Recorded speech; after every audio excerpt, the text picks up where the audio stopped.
พิธีวางศิลาฤกษ์สร้างพระธาตุใหญ่ใส่อัฐิพระอาจารย์ใหญ่คำปานแสนอำภาที่วัดนาไซกลางเมืองนาไซทองนครหลวงเวียงจันทน์โดยการเป็นประธานฝ่ายสงฆ์พระอาจารย์ใหญ่ปอมหาบุญมาศรีมาพรหมรองประธานองค์การพุทธศาสนาสัมพันธ์ลาวองค์ซี่นำเรียกงานปกครองสงฆ์ทั่วประเทศนอกจากนั้นยังมีคณะครูบาอาจารย์ในคณะประจำศูนย์กลางอพส.ประธานอพส.นครหลวงและรักษาการประธานอพส.เมืองนาไซทอง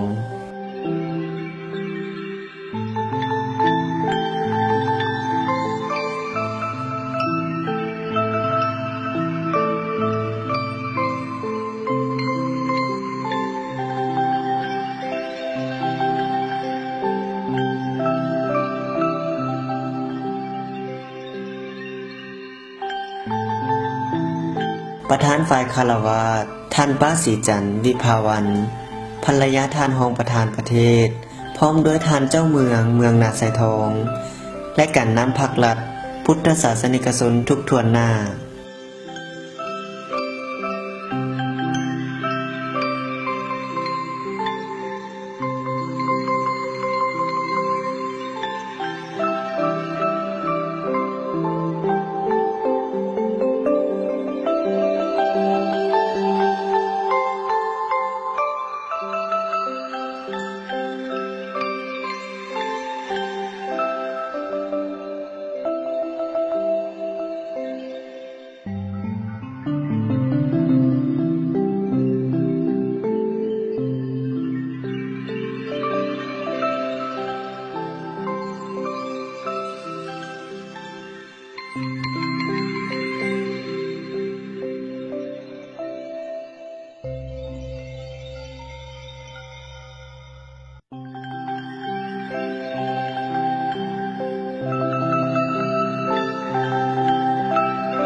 ขอเชิญพุทธศาสนิกชน